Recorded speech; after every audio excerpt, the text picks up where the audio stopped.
Mike. The best is yet to come, and babe, won't that be fine? The best is yet to come. It's the 9 at 9. All right, number 9. If you haven't made your summer travel plans yet, we suggest a trip to Rhode Island and the Living Shark Museum. It's a pop-up style shark museum located in the heart of downtown Westerly, Rhode Island. The curator has a collection of shark artifacts from around the world. He's also into shark education and research. His name is Keith Cowley, and he's happy to share his own stories of personal shark encounters with you. Oh, that's not worth the trip. I don't know what is. Yeah. Truly. All right, number 8, if you're thinking of a road trip, the Teardrop trailer might be perfect for you. You hook this up to the back of your truck or car and off you go. It's way less work than a giant RV, and some of them can hold a California king-size mattress. Wow. They've got tiny dinettes. They're seating for up to 4, plus they're portable. You can go just about anywhere. Most of them are under $12,000. You can't beat the price if you're looking for a little outdoor adventure in your life, but I'm assuming no bathroom in there. Yeah. And You and Mrs. Conrad and your 8 kids. That could be some real bonding. Yeah, it could be. For 12 grand, you can stay in a lot of nice hotels for a lot of nights. I think so as well. Number 7, every once in a while I come across something on the internet and I think to myself, boy, oh boy, is that genius. Here's one for hard butter. Oh, yeah.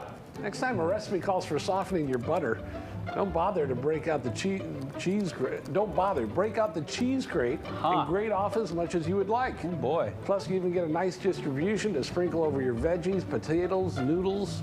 that's a an good way to interesting do it. idea. Good idea. You don't think about it. No. Yeah. When you're trying to mash your bread, you know, Yeah. your toast. Yeah. Oh, that ruins it. It does ruin it. But then you got to clean that strainer, and those are a lot of work. Yeah. Grater, whatever those are. What was that, Robin? I didn't hear what you said. It did sound like me. You sound, Yeah. That's a lot of work. I'm like, did I say Cleaning a cheese grater. Who has the time? Got the time for that. I know how much you hate doing the dishes, Paul. Count me out. Number 6, there was a time when women-only hotels were the fashion. They were post-war residences known as moral homes in the 1920s. They had names like the Diana, the Patrician. They were designed to give women a safe place to stay while finding their place in society. The women-only boarding houses appealed to working women who were making low wages but still wanted the freedom to live on their own away from their parents or relatives. They weren't entirely alone. Each of these boarding houses were watched over by house mothers who policed their behavior. Wow. Interesting. I gotta say, Larry, a lot of restraint, not editorializing that one at all. Yeah, a lot I'm really of proud of you. Good for you, Larry. I'm just trying to give it a rest. I'm proud of you and disappointed. Was it your At the wife same or your time. 2 daughters that finally told you to be quiet? Okay, well, Stop reading Twitter. Don't listen to these people. You're doing a great job. You are You're doing fine. a great job, Larry. All right, number 5, grizzly bears. They're just like us. Scientists at Washington State University Bear Center found that just as we prefer to be on the couch, bears would prefer not to move around if they didn't have to. They even had the bears get on a treadmill in the lab and use GPS trackers on bears in the wild. The study dealt with what motivates bears: food. They found bears favor flat paths over steep slopes, even if it took longer to get there. And they'd much prefer a slow jog over a sprint. The conclusion? Animals and humans have an innate urge to avoid exerting too much energy. Boy, a bear on a treadmill, that's good video there.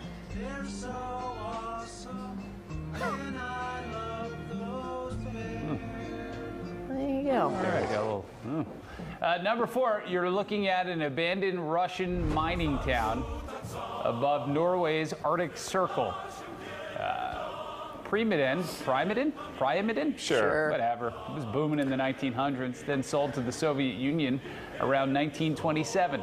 The Soviets mined the remote settlement for coal deposits for nearly 70 years. Then, in a matter of months, the entire town cleared out. It's been abandoned ever since. It's a land frozen in time, and scientists say it'll stand where it is without erosion for at least 500 years due to the extreme climate. You can visit the area with a guide to look at the last remains of Soviet industrial life, and you might run into some birds or seals, maybe even a polar bear. Other than that, it's empty.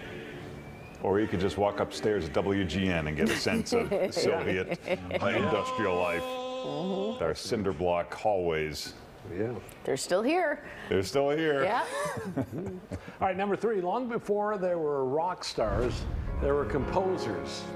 Frank Liszt was, he was the Nick Jonas of It's the 1800s. Franz. You love Did I say you said Frank. Frank was his cousin who ran the butcher shop. Frank. We're talking about Franz. Sorry Yeah, about it's that. Franz. Don't Come confuse on those now. two. He was the Nick Jonas of the 1800s. As Oh. the kids say, he was a bit of a snack. Yeah. He's Thousands breathtaking. of fans wanted a piece of him. He received so many requests for a lock of his hair that he eventually bought a dog, and he snipped off tiny patches from the dog's fur and sent it to his many admirers, and they had no idea. Franz Liszt. He's got a great head of hair. And a great jawline. Yeah. Good for him. Yeah. Number 2. We told you yesterday about the sandwich in a can. How about this? A whole chicken in a can. Ooh. The company's called Sweet Sue's. It's a whole chicken, fully cooked. You get it in a can. Wow. Oh, come on.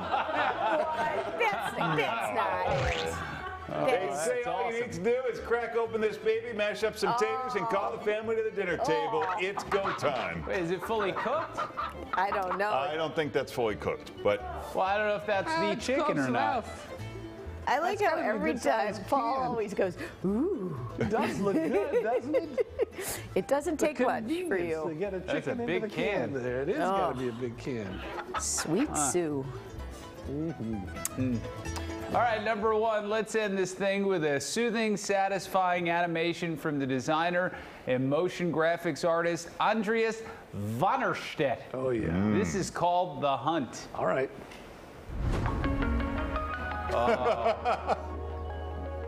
wow. Boy. Wow. You don't know who's hunting and who's Right. the hunter Right. or huntee.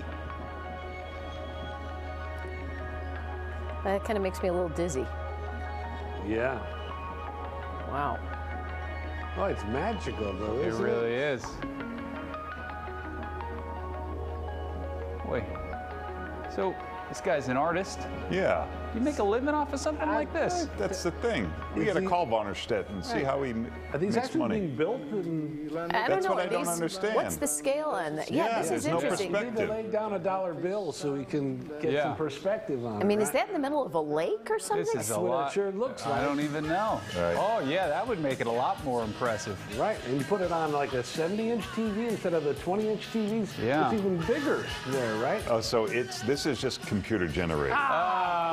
What a bunch of Pile of crap. Anyone can do this, man. Oh, he's a graphic artist. If we would have listened to the script, we probably would have Yeah. gotten that. They're idiots. Right. All right, Still, I'm that's, still curious. What, Yeah, but You know? not impressive anymore.